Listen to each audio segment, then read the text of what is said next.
my boots. They're the boots of a longshoreman. They're the boots of someone who owns or will soon own a boat. Also, I'm just throwing it out there. Longshoremen don't have boats. They unload containers. Whose fantasy are we in right now? Just get on with the show. Ridiculous. The stuff you don't post. 3 a.m. honesty. Deep talk in a Denny's parking lot. The 3 a.m. version of the story. The 5% podcast. Hey Tom, pass the pancakes. Like this is what I want to build, and maybe it's not perfect, but you can get there pretty fast. Yeah, it's pretty cool. Have we not started this thing yet? So, you can't even see this, but Tom's sitting on his phone. I'm turning my I'm printer literally off. Well, the truth of this whole thing is I was here till like 7 o'clock last night. I got here early after the lying dentist. I'm calling out dentists, and I'm specifically calling out one of my best friends, Sean Compton, because the staff told me your teeth are fantastic. Do you want to know how many minutes later I was? Tell me, how many minutes was it? 47 minutes later, I'm booking an appointment with him to fix fillings. Don't tell me my teeth are beautiful. I mean, I've always thought your teeth were beautiful, and I'm thinking it right now. Well, the thing is, like, I appreciate your input, but it's actually Tom who always tells me what a pretty mouth I have. And so, like, Get on. You're going to edit some of this out, right? oh God, no. And this, if you think that was, we are just getting Are started. we just warming up? It's just a tip. All right. Okay. So, we're going to jump right into this. Oh, yeah. Self-evident. Self- It's point. All right, Tom. Last 30 days, something that's gone fantastic. What's gone fantastic in the last 30 days? We were just talking about my app, and it is just like rocketing along, and it is so much fun. That is fantastic.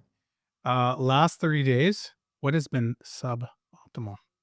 Suboptimal. I've been trying to buy a condo, and I don't have it yet. So until I do, suboptimization is a state. Look at the surprised look on his face. So, last 30 days, what has gone fantastic? You know what? I booked a trip to Ireland, GLC, and I've never been to Ireland despite living in the UK for a couple of years. And this is a tremendous strain on my wife, who's literally in the last throes of her master's doing a double course load. And she has been nothing but supportive. So incredible. Suboptimal when one of your best friends drops a bombshell that they're about to buy a condo where the two of you would likely hang out and have beers and such and play board games. And you find out live in a frickin' podcast that rips your heartstrings out. Thank you, That's been Heartbreak. hard. That has been hard for the last minute. Sorry, man. Yeah. Sorry, man. You can come over to my place anytime you want to play board games and have a drink. Like, we could friggin' go on a hike. yeah, like I could be your new friend. Yeah, like if you want. I'm sorry, Tom. There's some small backhanded things that we'll get to. I've been a letdown. Hey, yeah, we you're gonna have your game. format. Last 30 days, fantastic. Yeah, a lot of stuff going on well, but I'll share two things if I can. Please. Getting to that phase of life where the kids are starting to leave the nest a little bit. So my wife and I actually got some space to ourselves. Here and there, little pockets of windows. We managed to get away for a whole week on our own. So that's something that hasn't happened in a long, long time. So that's pretty cool. I appreciate that. And out of nowhere, I woke up on Boxing Day. So this is just maybe a bit more than 30 days ago. And I decided to write a book. I wasn't planning it. And I just felt like I needed to sit down and get pen to paper. And so I've been in a very creative space for the last little while, which is pretty cool. I'm going to introduce you to my friend Scott Donovan, who's a book publishing specialist. Serious? Serious. What could have gone better? What could have gone better is because I'm distracted writing my book. I'm not actually doing the things that I should be doing to keep my businesses moving forward. I'm just kidding. But there are a couple projects that I was hoping to be further along by now that I set some goals for maybe in September, October. But I thought I'd just like hit the ground running in the new year, and there's some delays in getting those projects off the ground, which is it's just life. It is. It's how it goes. So you gotta be okay with that. Yeah. So, No, absolutely. Thank you. Thank you for the share, everybody. Brief introduction to my friend Jason. I have known Jason for over 10 years. I'm not going to say the real number a because little bit more than 10. it's more like 30. So Jason's a pretty incredible individual. I think we went introduced to each other through maybe Dave, and I guess that whole crew. Yeah, that's like Was this like high school times? this high school, man, or just like slightly post high school. Yeah. And then we sort of connected, like we also worked at the keg together. Jason is one of the sharpest, wittiest people you ever meet. At the keg. At the, At the keg. well, you know, Out of all the keg graduates. usually there's a thing where you say, oh, that's a low bar. Actually, at the keg, it's probably where that's the wittiest people, like That would- most restaurants, you know what I mean? Like, Now it's, everybody's like, you peaked. He was a football player. That was me. I was a busboy at the K. It's been downhill ever since, but a good moment. Jason's super interesting because he's a serial entrepreneur. I remember, well, actually in Calgary, I learned a little bit about sort of the the Smith movement. Oh, yeah, totally. Yeah. Smith maneuver. Yeah, I remember that, and sort of like learning a little bit about some of the mortgage products that are out there. And then you just basically didn't stop, right? Like now it's gone on to Tango and Mortgage Pal and like places that are doing like Tango's over $1 billion in mortgages or something like that. We're coming up. We just did 5.5 billion in funded mortgages in Canada Yeah. in 2025. So yeah, we're doing okay. It was like great. And Momentum's there. it's an incredible story, and we won't get to cover the whole thing, but it wasn't just like you started Kill. You had to manage a merger, and it was like 4 places that had to get together. You've had a bunch of tech startups. As you just alluded to, there's new things coming to your brain every time.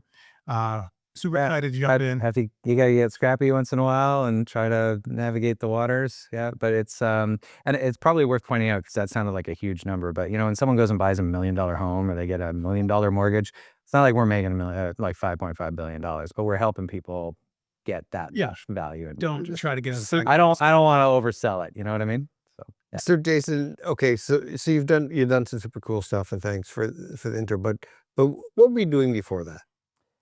So I started out like I'm probably 22 years in the mortgage business, and I started out like most entrepreneurs do. I was a solo operator, like a commission salesperson, working for one of the banks out there, trying to build relationships and get mortgage referrals from realtors, financial planners, that kind of thing.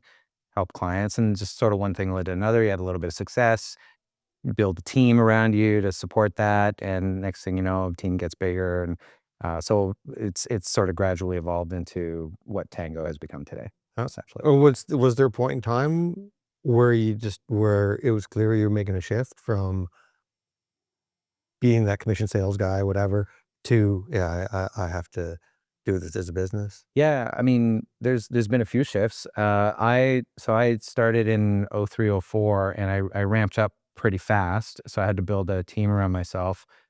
By 2006, 2007, we were actually promoting the Smith maneuver concept quite a bit, and we had a whole system where we were doing radio and TV ads, and we were doing seminars across the country. Put like 20,000 homeowners through seminars around that strategy.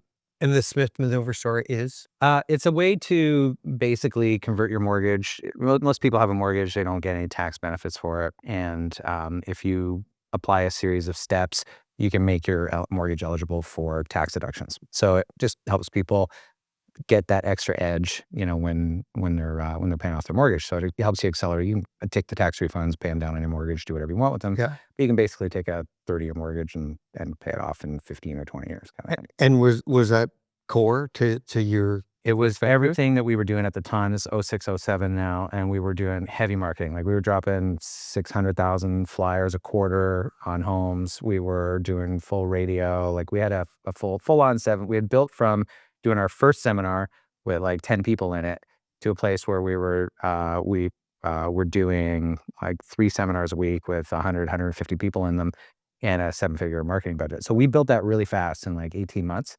But then the market turned 08, 09. It's a little tough. So you talk about like that moment. Yes, the question you asked me was like, what was a moment when you realized you were building something? So I was kind of in it at that point. I didn't realize I'd built something, but I did. But then it just like the rug got pulled out from under me, and like, so, at that period of time, nobody wanted to come to a seminar to learn how to restructure your mortgage to invest and all that kind of stuff. So we had a full dead stop. Business failed. Had to let everybody go and had to reinvent. So, and that took a minute to figure out. That's just the cycle you're in. So is there one moment that led to this? No, there's a lot of moments. Some good. Right now we're in a good spot, which is great, and a few painful things along the way too. So how did you make it through that valley?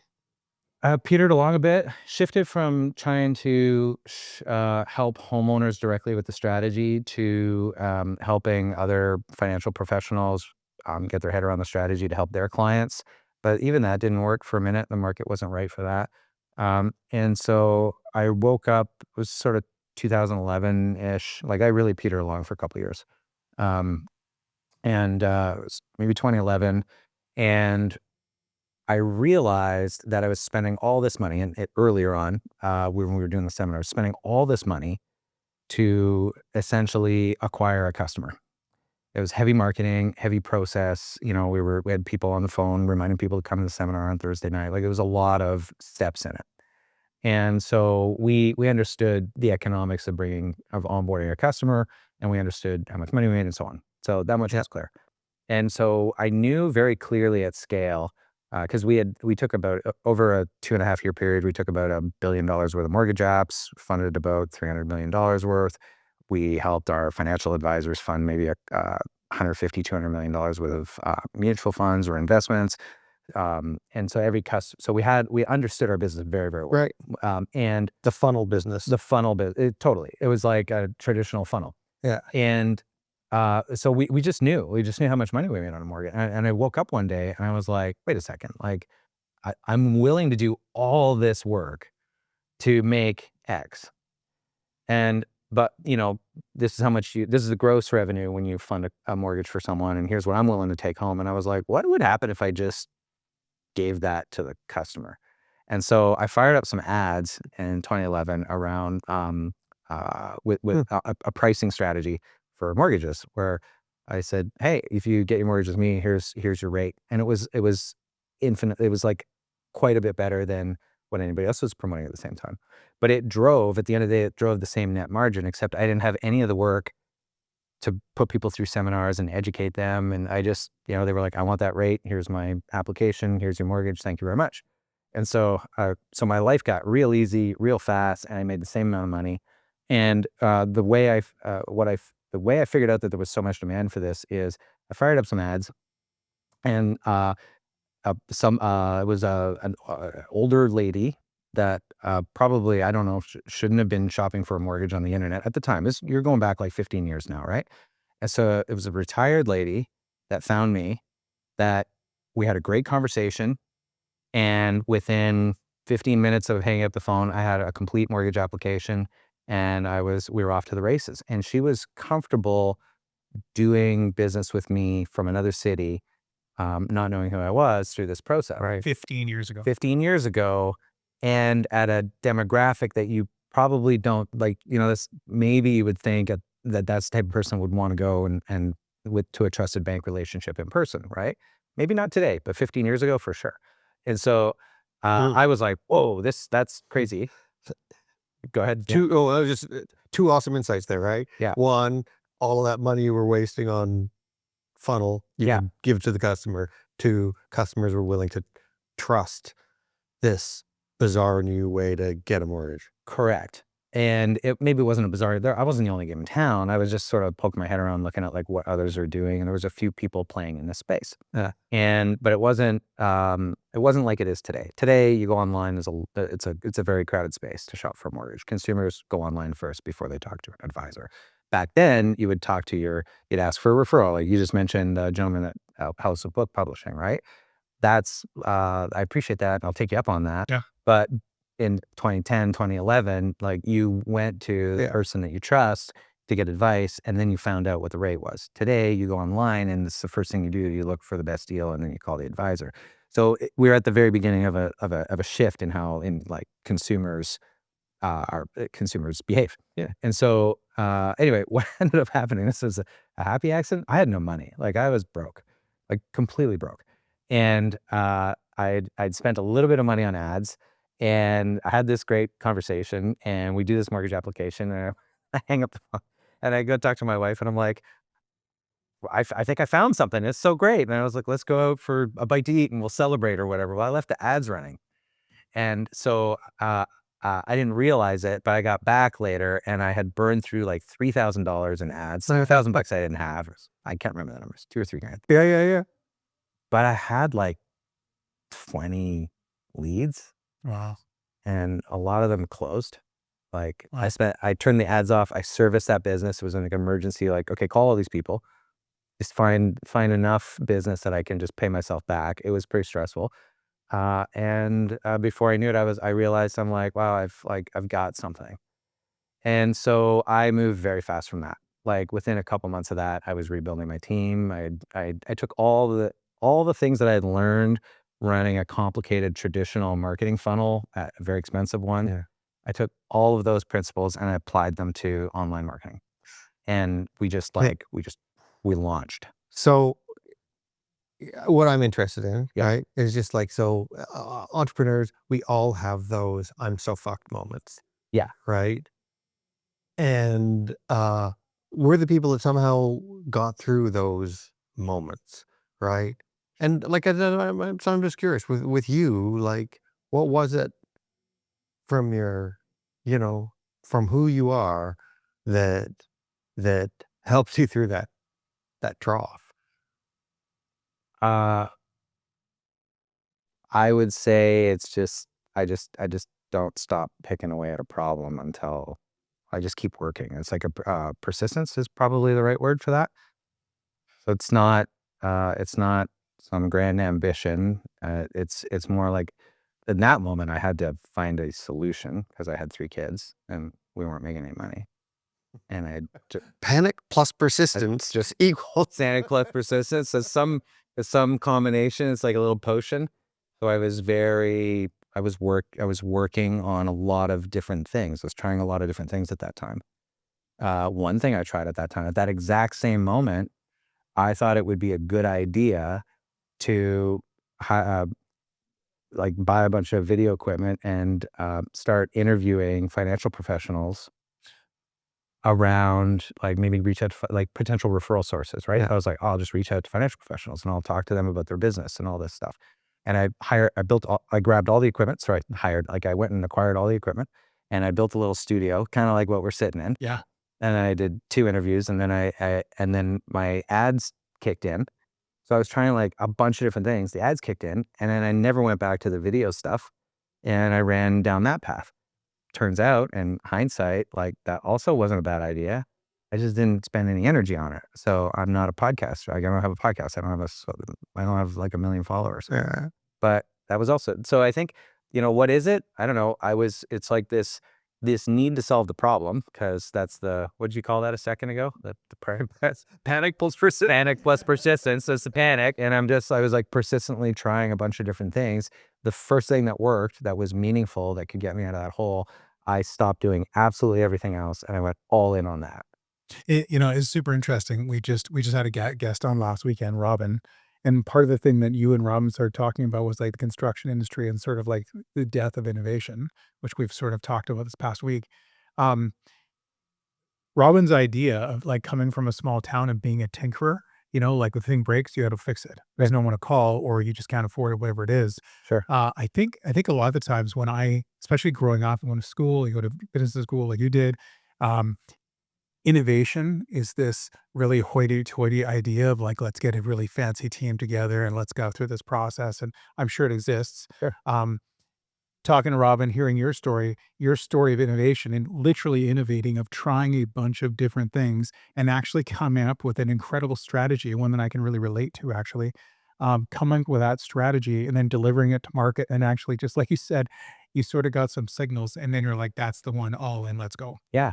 I kind of wish I had gone down the video podcast route. Like, that turns out that would have been a good idea too. But yeah, you're not wrong. Like you got to try a bunch of things and then you got to focus your energy where it works and try not to try not to remain distracted. So I have actually have a process that at the time I didn't realize I was doing this, but in retrospect, I see what I was doing. So Jim Collins wrote Good to Great, right? And he's got a We had him on a couple weeks ago. yeah, of course. Yeah, no, that would totally make sense. Yeah. I mean, you probably had Jim Boulin, Scotland Kelly, Jason Henneberry. So makes sense. Yep. Yeah. Cool. Well, I'm glad you guys like practiced on those guys first. Thank you.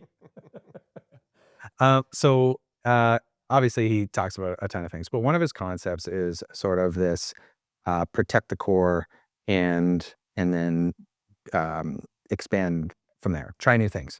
So this isn't my idea. However, as an entrepreneur, I realized that You improved on it. well, I've improved on it. Yeah. So I've got a new book coming up. Yeah.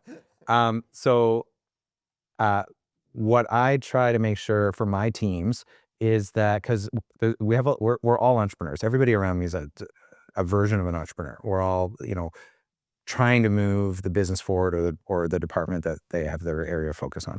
And so we have a lot of good ideas and you want to avoid sort of that like shiny object syndrome or, the squirrel. And so what we try to do intentionally is when you've got your core, and then maybe for this quarter or this period, whatever it is, if you've got 2 or 3 new initiatives that you want to try out, you do that. But you make sure that you try them in a way that if it failed, if the initiative failed, it doesn't break the core operation, because the core is what gives you the resources, the revenue, the momentum, the people, The groceries. It feeds, it's the engine that allows you to try those new ideas. But if you want to actually apply a process for innovation, you protect the core, you try some new stuff, and then you try to make sure that those new things, if they do work, that they can either like evolve on their own or they add to core, right? And so once something works and you realize that it's stable, you bring it into the core, and what you're actually doing is you're expanding your core, and maybe you let the other 2 things go. And then once that's stable, wash and repeat, a couple of new ideas, test them out, pick the one that works, expand the core, drop the others. And so as opposed to like just getting pulled in 18 different directions because you got a lot of ideas. Well, and what you said just a second ago was, when your ads hit, you went all in on it. Went all in. Right. It was And you ignored all sorts of other options like the video thing. exactly. And I mean, and that's what is the challenge though, while you're expanding that core is like, how do you not neglect that goose while you're busy, focusing on the next new big thing? Yeah. So we've all done that. We've all neglected the mothership, or the goose, so to speak, that's laying the golden egg because we think we got a great idea.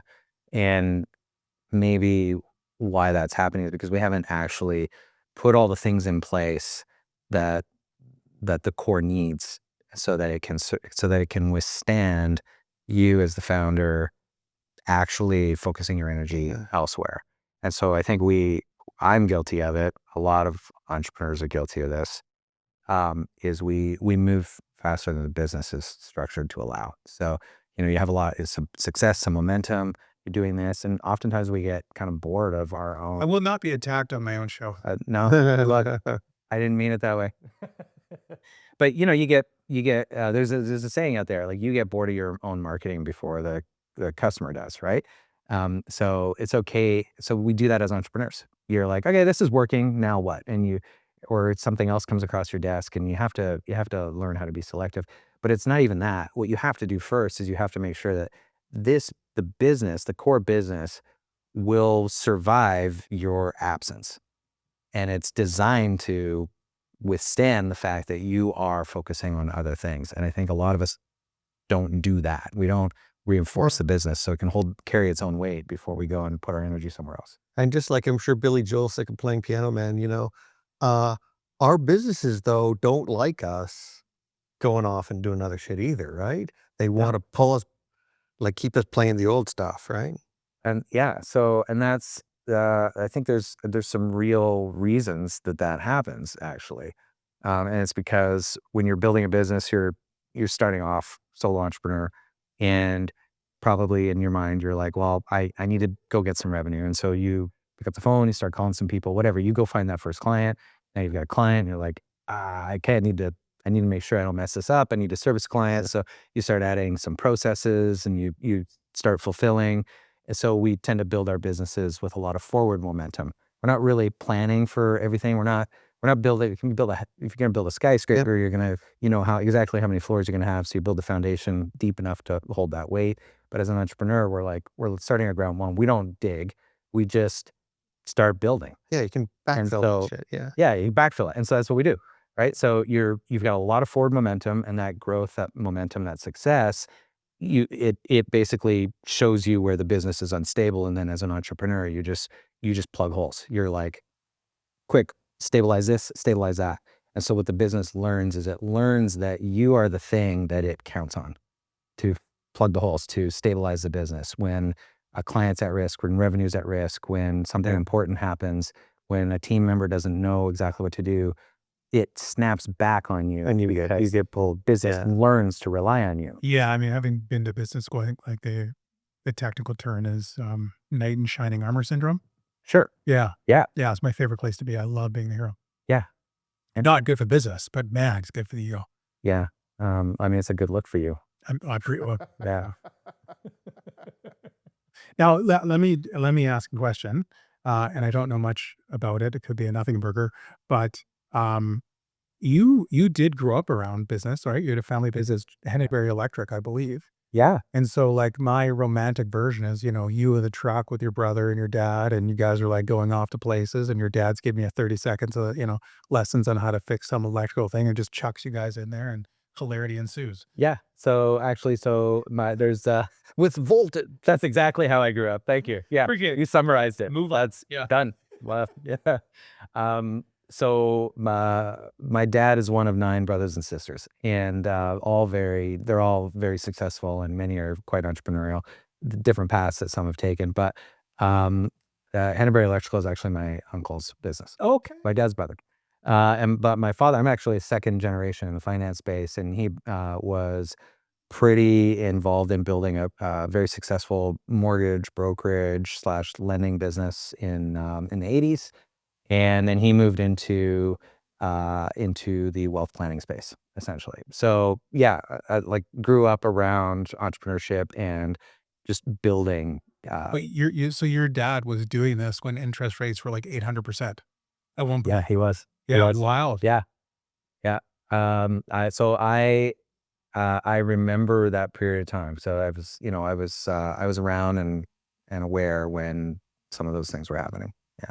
He actually started working in the business probably right around the end of that, right when that was ending. And so you can imagine the next 10 years was a lot of rebuilding from that for the economy and for everybody. So there was a lot of positive momentum from that moment forward. So he had a very very strong start to his career. Yeah. And so I was around for that. So it's really cool to watch as a kid. And you don't know it at the time. You're just like, oh, my dad's a mortgage broker. I actually grew up in Quebec. And so I'm from an Anglophone family, but we grew up in the Ottawa area and lived on the Quebec side of the border. And I went to for Francophone school.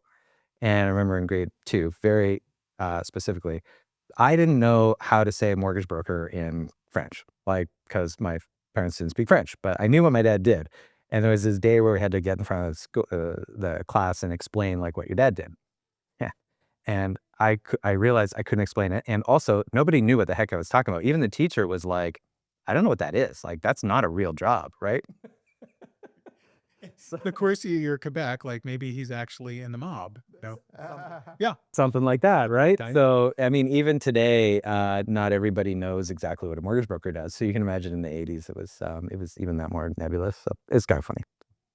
Any big, like anything that you took away that's sort of formed who you are today, like just growing up with a dad is around that? I'm just saying your dad, 'cause I don't know what your mom was doing or how she was involved, but, or your parents in general. Yeah. From an entrepreneurship perspective, yeah. My mom was involved. She had lots of small businesses. At one point, they had like a clothing line that they were working on, and so yeah, I think generally, and then seeing some of my dad's brothers build businesses as well. I think I would say entrepreneurship kind of runs in the family, although it's not as explicit as it is in my family. So like it's all I talk about at home.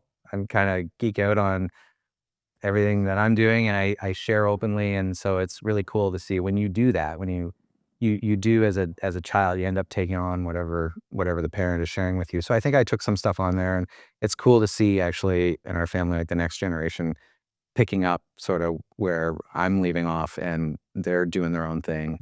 So as a parent, it's really cool to watch. So with an adult perspective on your Ottawa childhood, Yeah. like, and that environment of entrepreneurial folks, like, what do you think are the main things you pulled out of that have been useful to you? I think a little bit of that persistence that we were talking about, being willing to work through problems, also being okay with reinvention. So probably one of the biggest, and I'm actually just reflecting on this right now. I haven't really reflected on this, but in the early 90s, my parents decided that they they always wanted to be out west. So we were in Ottawa and they wanted to live on the West Coast. And so they just moved us here, fresh start.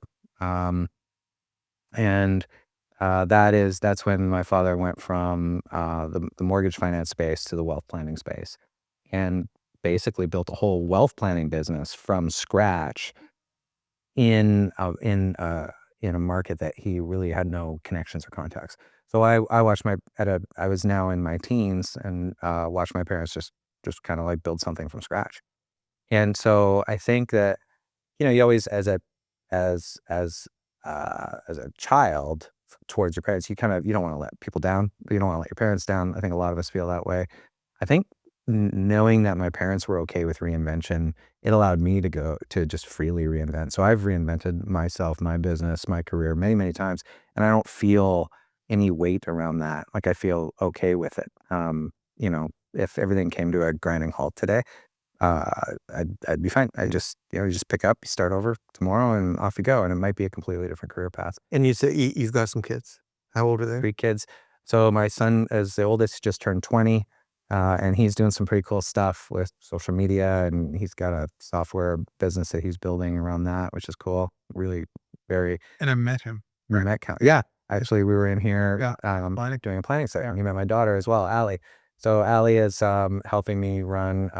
They're actually both helping me run parts of my business, and in different ways. And Allie's traveling, so she's doing the nomadic traveler worker type thing. So we've set her up so she can work remotely, but she's supporting stuff that I'm doing. So I'm very fortunate in that I get to work with them both on a daily basis, but also they're doing their own thing. And then Sam's still at home. She's 15, and she's into competitive sports, like downhill ski racing and some other things. So it's just great to watch her go through. So she's at that phase where she's just sort of like, she's figuring out what she's all about. And it's really incredible to watch all three of them kind of go. And have you observed them picking up any of those values that you think you picked up from your father? They're all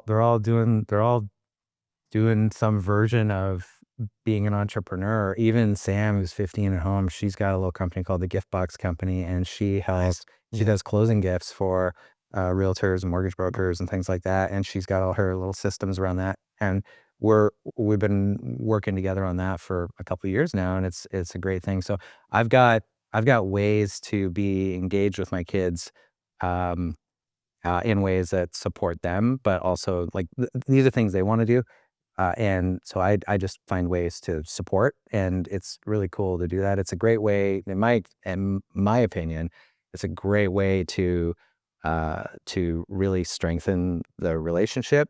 And then as a parent, I'm just trying to like point them in the right direction and get out of their way. And it's incredible to see what happens. And is that a little bit like what you had with your dad? Was it like that a bit? Yeah, to some extent. Yeah, we didn't try to build a business together. Yeah. In fact, he actually said, "Don't get involved in my business." So I think by the time I was ready to start something, he was ready to sort of wind down in the wealth planning space. I'm being funny right now, but I think that space there's many elements that you're accountable. There's a lot of weight in that space where you're accountable to people's finances. Sure.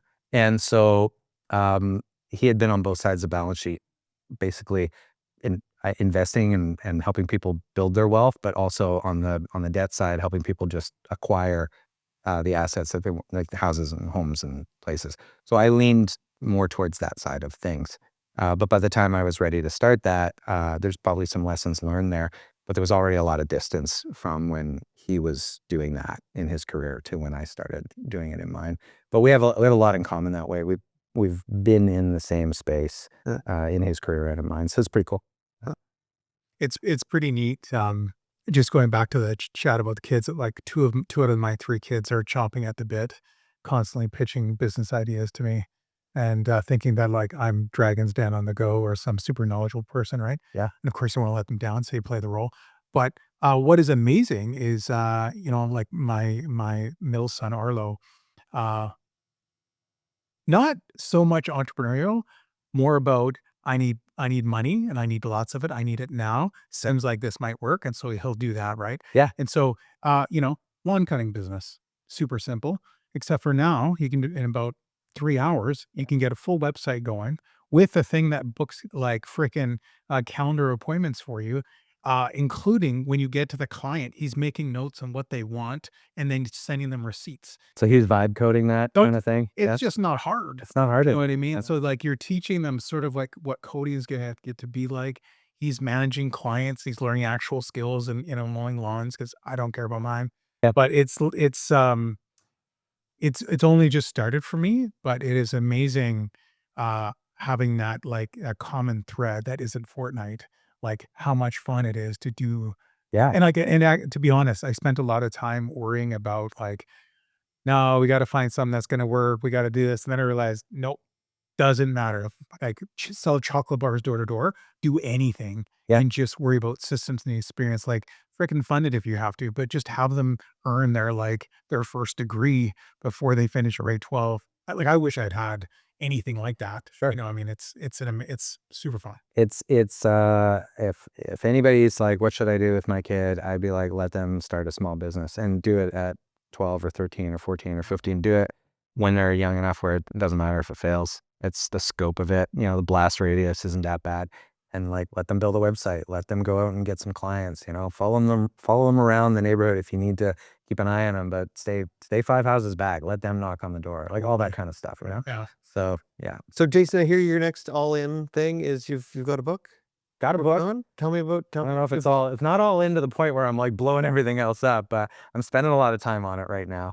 It's called Dependency Design, and it's all about why as entrepreneurs or founders or team leads, we set about trying to build a business that is going to create freedom for us, but it ends up just weighing us down. It kind of has the opposite effect for a lot of us, and trying to sort of articulate why that might be. We touched on some of those reasons today, and just share a little bit about my experience through that and trying to build businesses that can survive without me, really. And so what you said before when we were chatting, just that you kind of woke up one morning and you had to do it. So what happened? Literally Boxing Day this year. We were just hanging out. This post-Christmas, feeling pretty relaxed. I woke up and I just said to my wife, I'm like, I think I just need to sit on the couch for a second. I'm going to fire up the computer, if that's okay. It's Boxing Day. It's Christmas holidays. And I didn't leave the couch for like 3 or 4 days. I just, I went, all this, it was just a lot that was flowing out of me. So by the end of the week, I had the first version of the book written, and then a lot's happened since then. So it was kind of a weird experience, to be honest. So there was all the stuff building up behind the dam kind of thing. I just grabbed a coffee and I was just like, I just started typing.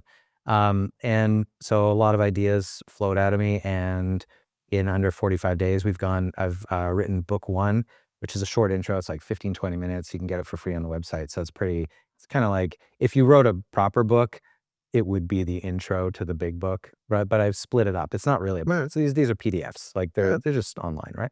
But you can get the intro, and then from there, I've already got the second part, like book 2, and there's like a full business assessment. You can go in and answer a bunch of questions about your business, and it'll basically tell you it'll do a snapshot of your business in relation to the concepts in the book. So to your point, it's amazing what you can build these days and so fast. Yeah. Because I went from not thinking I was going to write a book to basically writing 2 of them and building a whole engine that can assess anyone's business and offer them some reflections around the concepts in the book.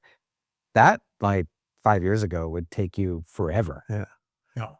And yeah. So And I just like, what insights do you have just from like the process of like writing a first book? So I don't know what it is about this, but I find it very therapeutic. And it's I said to my wife the other day, like, as I'm working on this, I'm revealing insights about my own business. So I'm applying a lot of these concepts real time. So it's almost like I need this for me, and I'm simultaneously creating a piece of work that I might share with others, or that I will share with others. And what's cool about it is I've shared the intro with some people that I know, and the feedback has, it's been good. I mean, these are people that know me, and they probably just want to tell me it's a piece of crap. But I will. thank you, I No. appreciate that. I will. Yeah. I'm So, sorry. but like it's good to get kind of feedback, so people are reading it and going, you know what, this feels like something. This feels familiar, and so I don't know if it's right or finished. But I'm getting enough feedback about it that I'm going to spend some more time on it. What's familiar? The feeling. So book 1 is really just an intro. It doesn't offer any solutions. It just tees up the problem, which is, it brings words to the problem that we all feel as entrepreneurs, which is, I've built this thing that is successful, that is supposed to offer me freedom, but I feel like I can't step away. Why is that? And so it allows you to see that in a way that you may not have seen before. I'm just going to guess, but there's a lot more than just systems. Sounds like what We you're don't talk about systems. Yeah. We don't talk about any of that in there. Yeah. And so it's a very relevant piece. It's a 15-minute read. Yeah. And so it really is designed to be like, oh, I see this problem of, you go about your day as a team lead or a founder, and in the early days, you feel a lot of forward positive momentum. And so problems are coming up and you're solving problems. But then the business is successful and you feel like it should just know what to do, but it doesn't, because we've trained it to rely on us. And so we have this emotional feeling that comes up all the time. It's like, I wish that person on my team would just figure it out, or why does this problem keep coming up, or whatever. And so you know what that feels like. So every day you wake up and you have these feelings about your business. And sometimes those feelings are, frustration or whatever, and we don't know how to articulate it. And we also don't know what the problem is. And so the book I'm kind of surprised with myself, but the book does a pretty good job at just surfacing that tension. And so when I say it feels familiar, people are reading it and saying, whoa, that's me. And then book 2 gets into the technical stuff. It's a bit of a longer read, and it sort of helps you identify where in your business is the weight that you're carrying, and how does it show up, and what can you do to recognize it, and maybe work on that a little bit. The theme that's come up a couple of times talking is that dichotomy between the emotional entrepreneur brain and the rational brain, and how like the rational brain doesn't really know what the hell to do until it gets a signal from the emotional part of us. Is like, I'm upset. Why the hell am I upset? Why am I upset? And then it's like, what is the significance of this upset or joy or whatever it is, right? But training ourselves to like understand our emotions is like, it sounds so touchy-feely, but it's like, it's so fundamental. It's real. So so this is like, anybody that knows me that might end up watching this would agree with this. Like, I'm not the kind of person to write like an emotional book or a book about feelings, but business is very much a feeling thing. We feel our way forward in business, right? So you have that success, that momentum, something breaks, something goes wrong, clients at risk. That causes an emotion in all of us. And then that emotion is a signal. Maybe you're not aligned. Maybe what the way the business is structured isn't necessarily aligned with how you feel your role is in that business. Like, why am I the one having to fix that problem all the time when I hired people to do that, or whatever comes up for you? That's a feeling first type thing. And so what I'm honing in on here is there's actually a business design loop that I talk about. It's sort of post book 2, and the idea is that intellectual part of us, we want to build the business for outcomes first, and that's a process that happens once in a while, once a year, once a quarter, once a month, whatever. So you build for outcomes. So an example of an outcome-based business is like an airline. Airline wants another boat. What's that? 100%. I need a boat. That's my outcome. Okay. Oh, I thought you already had one. Oh, I have a subscription to unboating. Yeah. Okay, well, let's use a boat analogy. Okay. I was going to go down the airline analogy. Outcome for an airline is airlines are like, well, we have to land the plane every single time. Like that's and then they design everything backwards for that. But if we want to pick on the boat analogy is I'm trying to cross the ocean, right? Sinking. So you're like, I need a boat. That's a goal. Well, I need a boat's a goal. Crossing the I need to I want to cross the ocean without sinking is an outcome. And so if you think about it in terms of like, so this is great. As an entrepreneur, we tend to create goals, and we move forward in our business. We build forward. We're like, I need a boat. I want a boat. And then you're like, great, well, I'm going to buy a boat. And then the boat needs some gas. And then you're like, great, I'm going to get some gas. And it's like, I need a backup container. I'm going to go buy another one. And so we tend to like fix problems forward. But designing your business for outcome looks like, I want to cross the ocean, and I need to make sure that I do it in a way that the ship actually makes it across. And so you start designing backwards. You're like, well, I need a ship that can withstand certain pressure, certain weather events. I can need a ship that will hold enough supplies to get me there. I need a ship that's going to be at once fast enough but sturdy enough. All those types of things. And so you don't start with, I want to buy a boat. You start with the outcome in mind. Okay. So that's design outcome. And so the book, what we're teaching you in dependency design is how to think that way about your business, because naturally we don't. We very naturally build forward. And then, so you design backward for outcome, and then you feel your way forward based on what's happening in the moment. And so when that feeling comes up, that is a real signal. And you, there's a practice that you can follow to look at it and take pause before you just go try to plug the hole in the boat, because that's the build forward. That's the boat I could have. Yeah. Yeah. So, you're captain of the ship, you're mid-ocean, things are going well, hole in the boat, and you got a crew, right? That's your team. You're the captain of the ship, and your team doesn't know what to do about it, so they look to you, right? And that's the problem snapping back and hitting you in the face. And if you didn't design for outcome, you now have to have some kind of heroic response to save everybody's life, right? Which is lean over the side of the boat, plug the hole, keep moving forward. And what that does is those build forward type of on the fly fixes, which we all do as entrepreneurs. It's literally the thing that made our business successful. What it does is it adds more power and force to the boat. Plug the hole, everybody good? Okay, keep going. Maybe strengthens the hull. It's a temporary solution. And so adding people, adding systems, adding processes, that's plugging the hole. It adds force to the boat. And so the next time you hit the wave, that plug doesn't just fall out, the hole gets bigger. So problem hits you harder in the face, right? And so that is what we all do. It's build forward. So, but if you design for outcome, going in that the ship is designed to get across the ocean and to withstand that problem. And you've also set up all the protocols that when there's a hole in the boat, your team knows what to do and the problem doesn't land back on the captain, right? Yeah. So that is dependency design, teaching us how to design for outcomes backward and then feel our way forward, because even though you design it, it doesn't mean you're going to get it right. And you're still going to have stuff hitting your desk. And so what we try to teach people is when you have that feeling, don't just go plug the hole. Take a minute, think about it. And there's a process that you can follow to identify what outcome that feeling's related to and where there might be a gap and how to bridge that gap so that you're strengthening the business every time something hits you in the face. So that's it. That's the whole thing. Love it. That's brilliant. Yeah. And how do people get a hold of this? dependencydesign.com. You can go to the website, check it out, and you can download book 1 for free. You can even do a snapshot, take a moment in time snapshot of your business, also free. And if you want to grab book 2, there's a whole bunch of stuff there that but go check out book 1. It's a 15-20 minute read. It's pretty easy. That's brilliant, Jason. I definitely check that out. Yeah, cool. Yeah. And do you foresee a next project on the horizon? I got a few things on the go. I'm a pretty busy guy.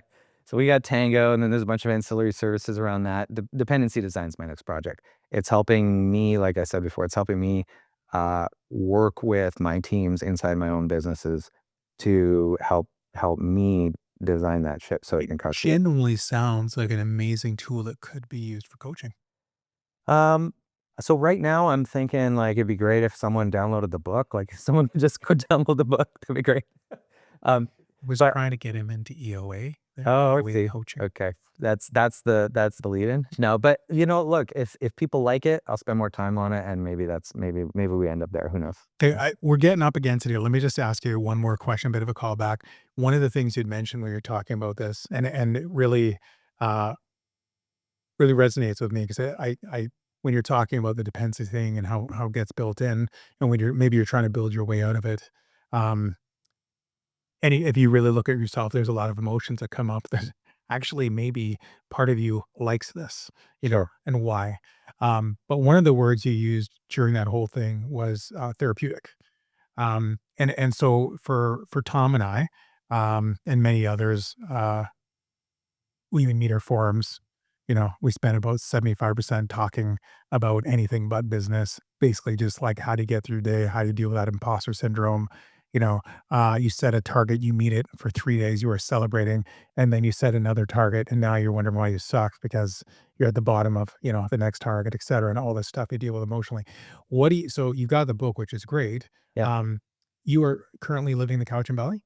No, I'm up on Bear Mountain. Oh, are you? I moved down here like almost 2 years ago now, a year and a half ago. Yeah. I'm such a good friend.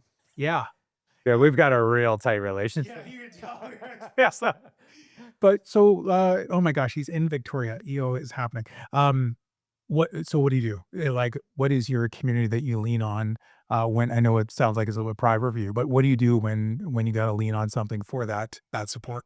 Sure. I'm really fortunate. So I've got a few different businesses, which means I have a few different business partners, and each business is completely different from the other.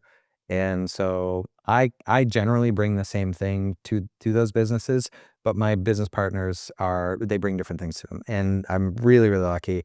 Got good people. They're not just business partners, but they're friends and they're mentors. And so we help each other through all of this. So I've got a really good support network that way. And then I have my core teams that help me operationally run those businesses. And we have a really strong back and forth as well there. And so I get a lot of value out of those relationships too. So I don't have to seek, I'm really lucky in the way things have evolved. I don't have to seek that outside of my day to day. It's literally embedded in the work that I do, which is, I'm grateful for that. Yeah, that is incredible.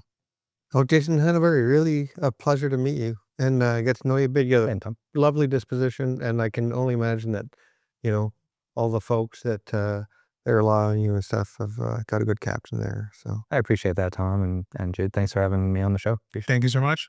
Thanks, Cheers. guys. Thank you for joining us, and we'll see you next week.